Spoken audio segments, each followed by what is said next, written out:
Miranda Creel is the Executive Vice President of Commercial Treasury Sales at PNC. In her role, she leads 150 professionals throughout the country to help companies manage their working capital more efficiently and effectively. Miranda has also been a leader in expanding professional development opportunities for women and people of color. In 2010, she led PNC's first ever employee resource group in Cleveland, which today has over 400 members. Serving on the Corporate Diversity Council, her commitment to empowering minority populations is self-evident. Throughout her more than 35 years at PNC Bank, Miranda has climbed the corporate ladder, starting as a teller. In all that she does, Miranda Creel demonstrates power, personality, and perseverance. Miranda, congratulations. So great to be here with you today. Thank you, April. So I know you always knew as a little girl that you wanted to work at a bank. Tell me how you knew that and how that got you to where you are today.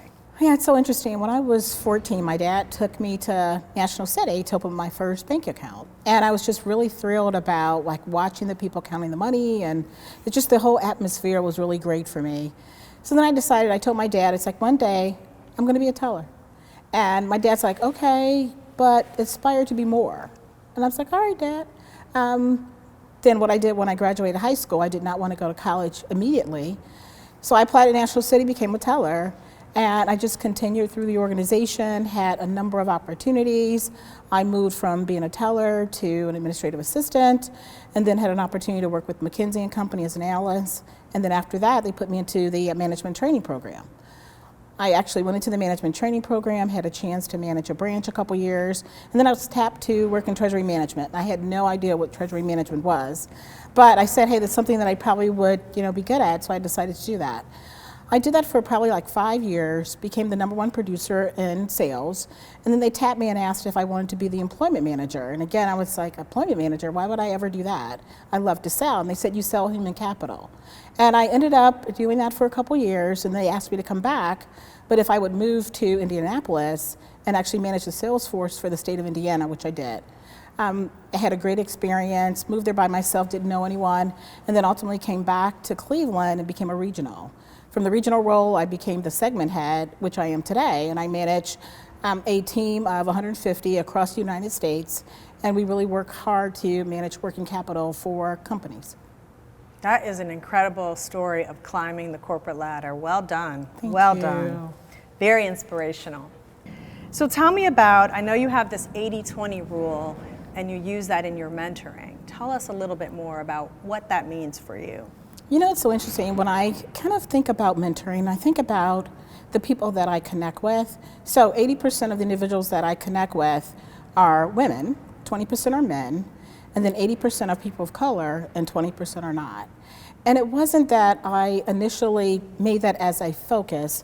Basically what happened, it just kind of happened over time. But I think it's really important for individuals to be able to connect, for people that look like them, and having opportunities to have open and honest conversations, and being able to be real.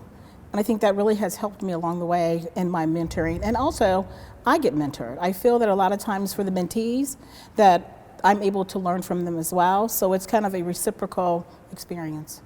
I agree. 360 mentoring. I love that. I love that.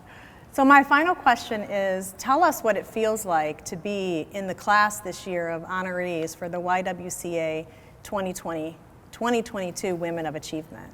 It's so interesting, April, because I look at myself as a servant leader. I don't look at the accolades or looking for acknowledgement, but I do look at thinking about racism and being able to end racism, being able to empower women, having women think about areas where they can focus on and things they can do. I've had an opportunity to meet a number of wonderful individuals throughout this process, so networking, but I think by and large it's all about being able to share, to be able to give back, and being able to help anyone who might see someone that looks like me that has not thought about areas where they could accomplish and achieve. And I think that's what the YWCA does, is it allows people to really think through what they could accomplish, and being able to see people who have, and then also being able to take that and make it their own. Wow. Congratulations, Miranda. Well done. Thank you.